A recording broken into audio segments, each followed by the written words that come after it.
नमस्ते दोस्तों, भक्ति सीरीज में आप सबका स्वागत है। दोस्तों, आज मैं आपको बताऊंगी कालाष्टमी काल भैरव जयंती की कथा, उसका महत्व और उसकी पूजा की विधि। कालाष्टमी के दिन भैरव देव का जन्म हुआ था, इसलिए इसे भैरव जयंती अथवा काल भैरव अष्टमी भी कहा जाता है। भैरव देव भगवान शिव के रूप माने जाते हैं। ये उनका एक प्रचंड रूप। यह भैरव अष्टमी, भैरव जयंती, काल भैरव अष्टमी, महाकाल भैरव अष्टमी और काल भैरव जयंती के नाम से जानी जाती। ये भैरव भगवान के जन्मदिन के उपलक्ष्य में मनाया जाता है। भैरव रूप भगवान शिव का एक डरावना और प्रकोप व्यक्त करने वाला रूप है। काल का मतलब होता है समय एवं भैरव शिव जी के एक रूप का नाम है। हर माह की कृष्ण पक्ष की सभी अष्टमी को काल भैरव को समर्पित कर कालाष्टमी कहा जाता है। हर महीने की कालाष्टमी से ज्यादा महत्व कार्तिक माह की कालाष्टमी को दिया जाता है। कार्तिक के ढलते चांद के पखवाड़े में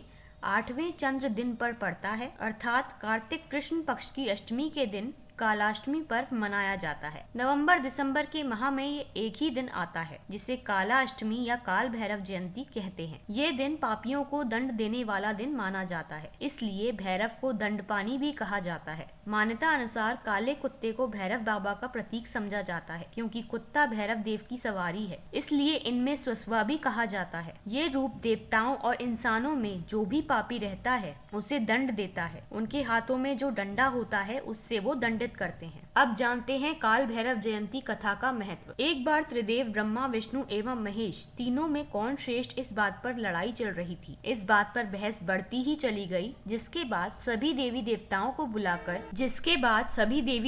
को बुलाकर एक बैठक की गई। यहाँ सबसे यही पूछा गया कि कौन ज्यादा श्रेष्ठ है। सभी ने विचार विमर्श कर इस बात का उत्तर खोजा। जिस बात का समर्थन शिव एवं विष्णु ने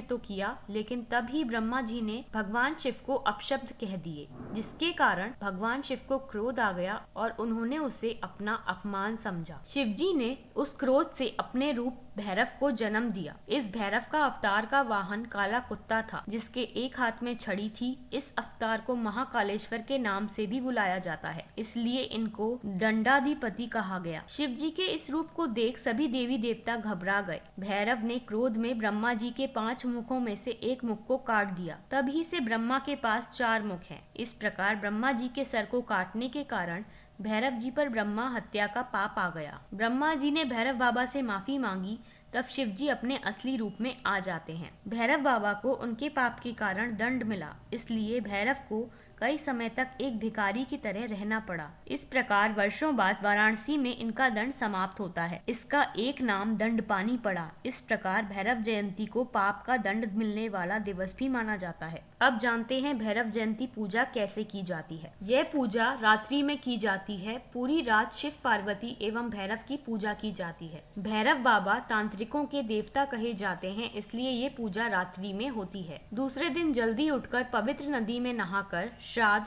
तर्पण किया जाता है, जिसके बाद भगवान शिव के भैरव रूप पर राख चढ़ाई जाती है। इस दिन काले कुत्ते की भी पूजा की जाती है। उसे भोग में कई चीजें दी जाती हैं। इनकी पूजा करने वालों को किसी चीज का भय नहीं रहता और जीवन में खुशहाली रहती है। पूजा के समय काल भैरव की कथा सुनना बहुत जरूरी होता है। इस प्रकार ये पूजा संपन्न की जाती है। कहते हैं काल भैरव को पूजने वाले को वो परम वरदान देते हैं, उसके मन की हर इच्छा पूरी करते हैं। जीवन में किसी तरह की परेशानी, डर, बीमारी, दर्द को काल भैरव दूर करते हैं। कश्मीर की पहाड़ी पर वैष्णव देवी का मंदिर है, जिसके पास भैरव का भी मंदिर है। ऐसी मान्यता है कि जब तक भैरवनाथ के दर्शन नहीं किए जाते, तब तक वैष्णव देवी के दर्शन का फल प्राप्त नहीं होता। मध्य प्रदेश के उज्जैन में भी काल भैरव का एक मंदिर है, जहां प्रसाद के तौर पर देसी शराब चढ़ाई जाती है। यहाँ ये मान्यता है कि शराब काल भैरव का प्रसाद है, जो वो आज भी वहाँ पीते हैं। मंदिर के बाहर प्रसाद की दुकानों में ये आसानी से मिल जाती है। तो दोस्तों, ये थी काल भैरव अष्टमी की कथा,